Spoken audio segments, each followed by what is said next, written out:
할렐루야. 식사 잘 하셨나요? 네, 감사합니다. 오늘 평신도 주일을 맞이해가지고 오늘 오후 예배 시간에 저희와 함께 나눌 말씀은 사도 바울이 자신의 희심을 좀 간증하는 장면입니다. 아그리파 왕 앞에서 바울은 그가 어떻게 예수님을 만났고 또 왜 복음을 전하게 되었는지를 간증하고 있습니다.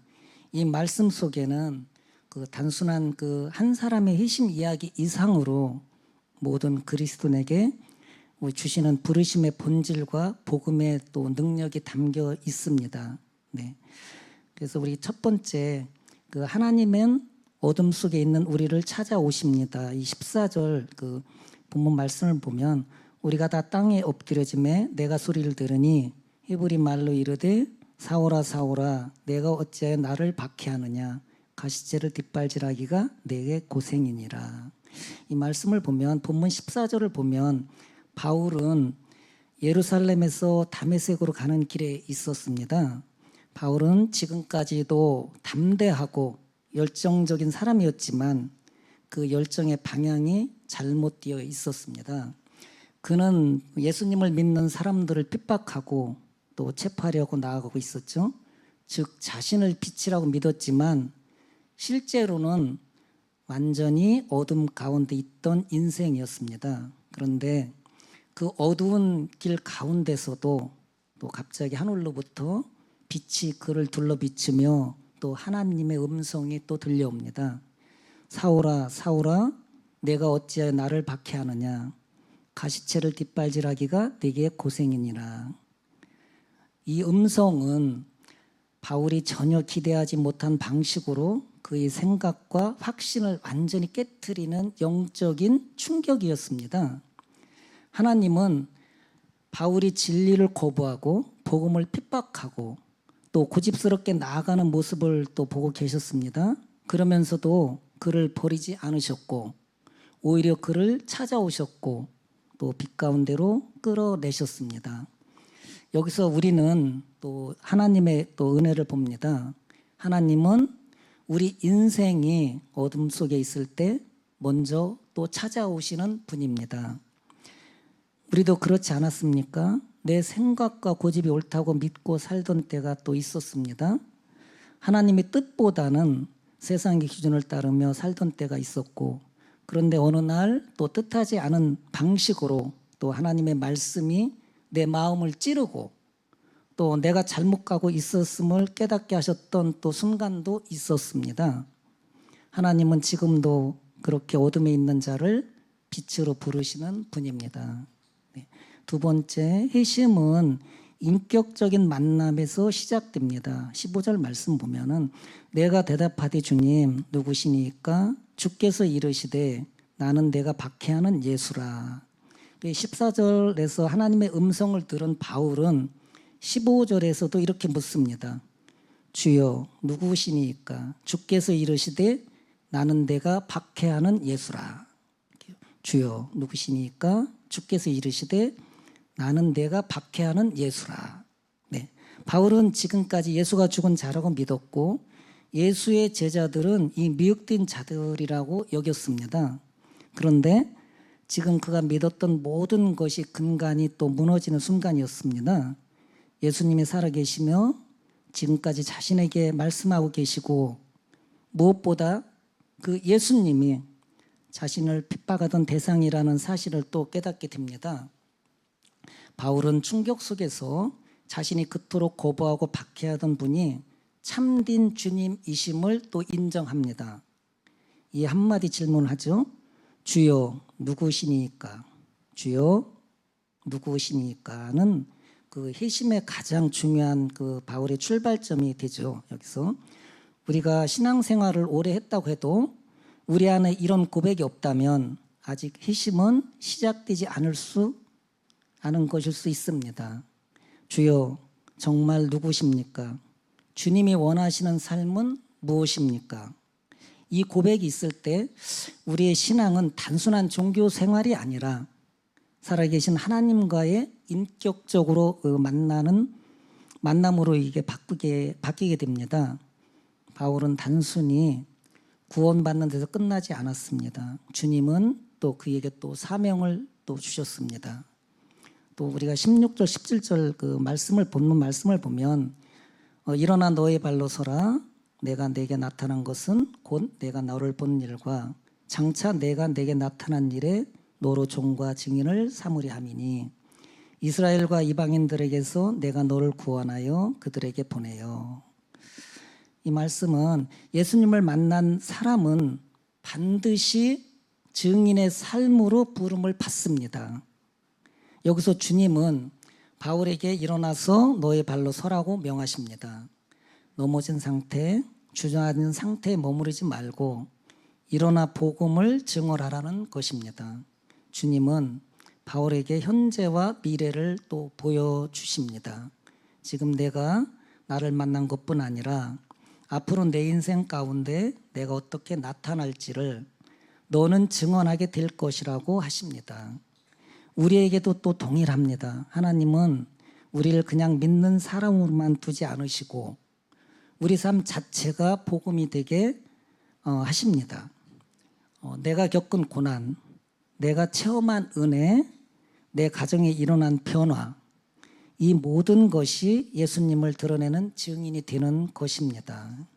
세 번째, 복음은 눈을 뜨게 하고 방향을 바꾸게 합니다. 18절 말씀인데 18절 말씀은 같이 한번 읽어볼까요? 네, 그 눈을 뜨게 하여 어둠에서 빛으로 사탄의 권세에서 하나님께로 돌아오게 하고 제사함과 나를 믿어 거룩하게 된 무리 가운데서 기업을 얻게 하리라 하더이다. 아멘. 여기서 복음의 목적이 아주 분명하게 드러납니다. 눈을 뜨게 하는 것, 또 어둠에서 빛으로 옮기는 것, 사탄의 권세 아래 있던 자를 하나님께로 돌이키는 것, 이것이 다 복음의 능력입니다. 네. 즉 복음은 단순히 나를 의뢰하고 격려하는 것이 아니라 나의 위치를 완전히 바꾸는 일입니다. 어둠에서 빛으로, 절망에서 소망으로, 지혜의 종에서 하나님의 자녀로, 그리고 바울이 받은 이 사명은 이제 교회의 사명, 우리의 사명이 되었습니다. 이 시대에 또 가정이 깨어지고 영혼들이 방황하며 또 사람들은 영적인 눈이 감긴 채 살아갑니다. 그들에게 우리가 복음을 전할 때 그들의 눈이 떠지고 하나님께로 돌아오는 일이 일어납니다.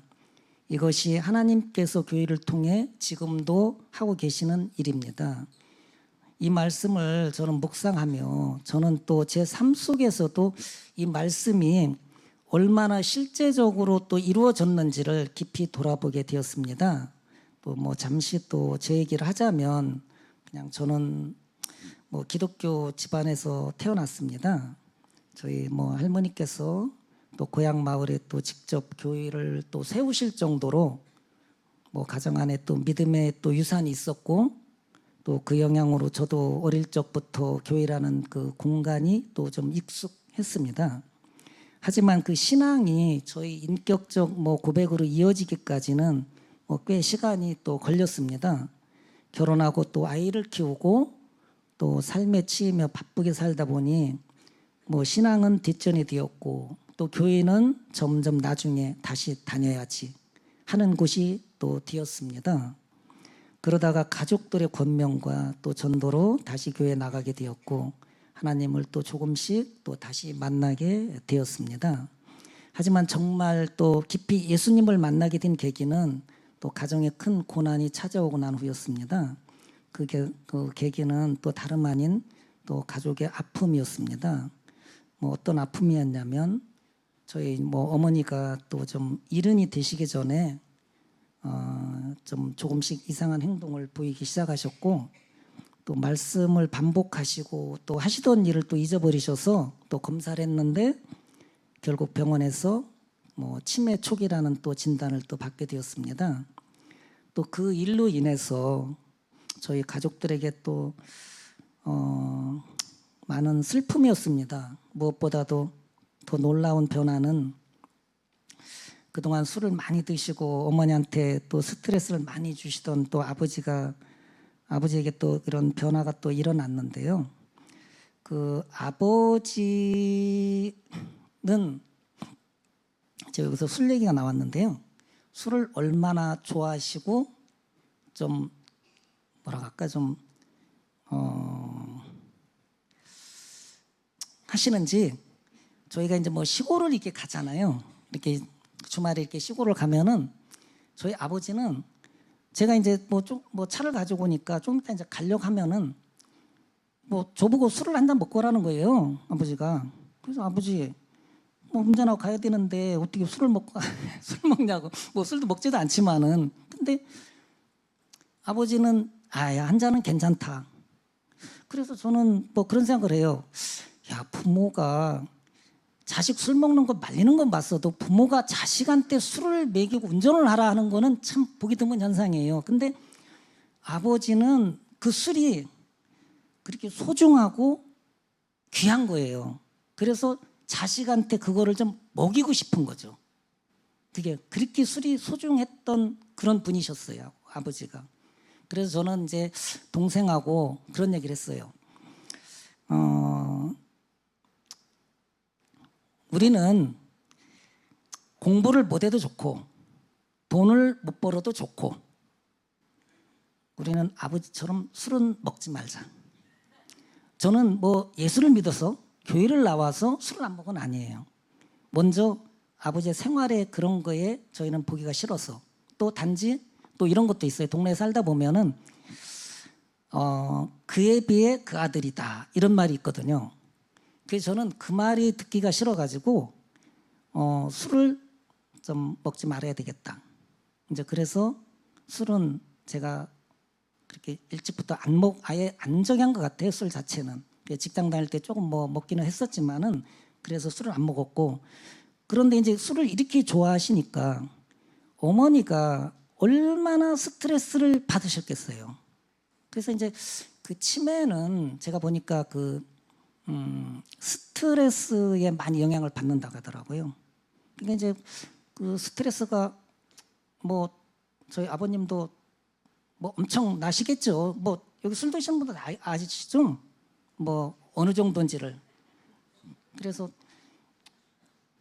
그 술에 그냥 아버지가 너무나 그러다 보니까 어머니가 그냥 아마 많이 이제 힘드셨던 것 같아요. 그래서 이제 어머니는 그런 아버지 옆에서 감당하시나 많이 힘들어하셨고 그 오랜 세월이 뭐 고통과 외로움이 쌓여 병으로 이어졌다고 저는 좀 생각을 합니다. 그래서 저는 그때 마음속으로 왜 하나님은 우리 가정에 이런 어려움을 허락하셨을까? 네. 왜 어머니가 이런 고생을 하셔야 했을까?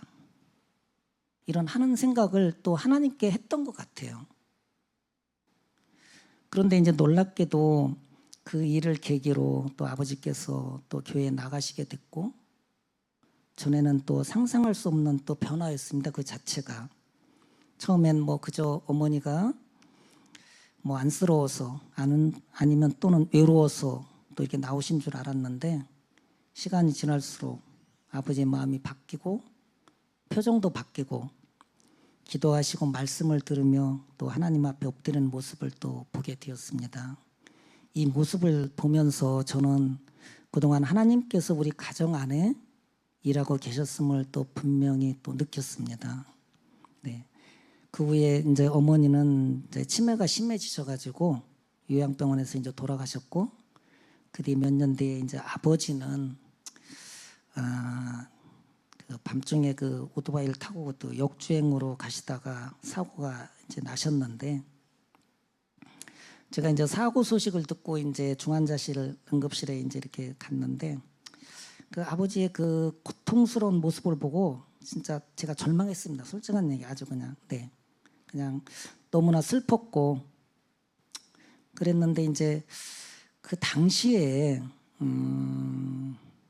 저희 딸과 그 사위가 좀 신앙적으로 많이 방황할 때였어요.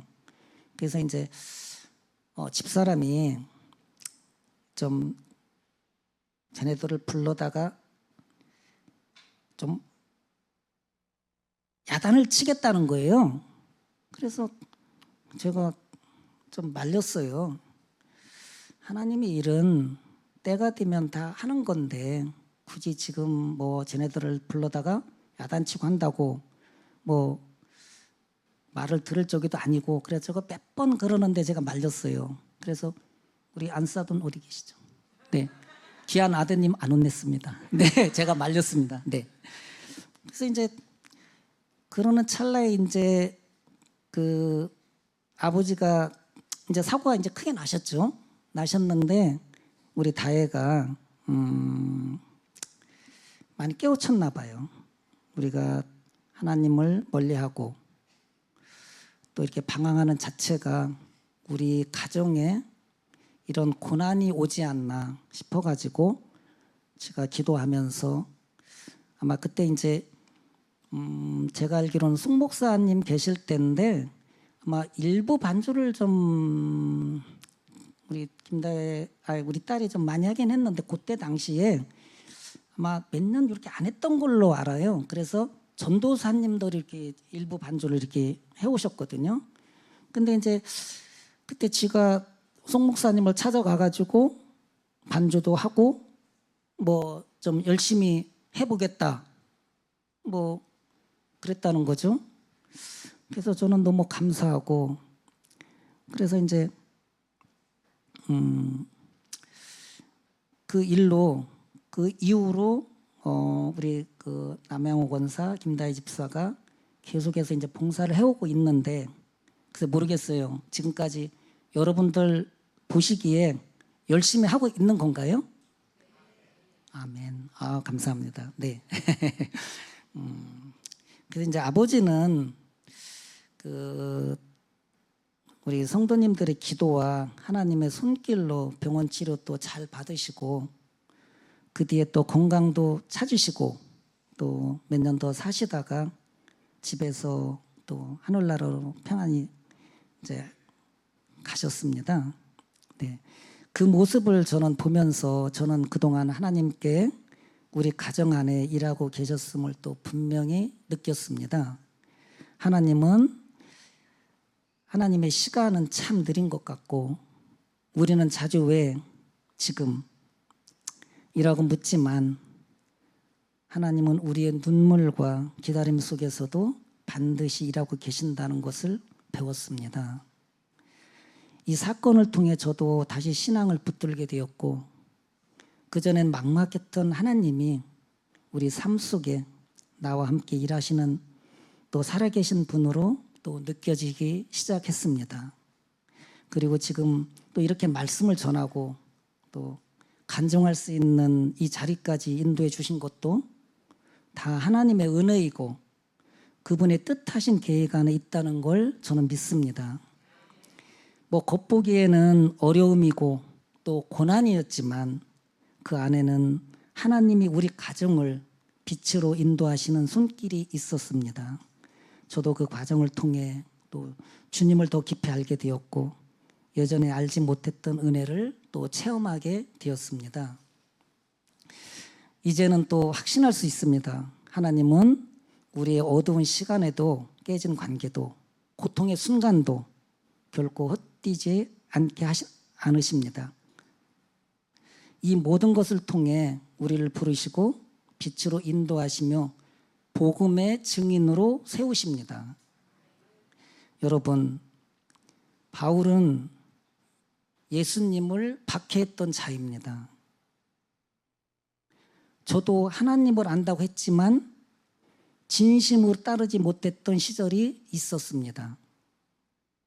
하지만 주님은 바울을 그리고 저를 찾아오셨습니다. 그리고 오늘 이 자리에 있는 성도 여러분도 마찬가지입니다. 우리 모두는 주님의 은혜로 부르심을 받은 자들입니다. 예수님을 만난 그 순간 우리도 증인으로 세움을 받은 것입니다.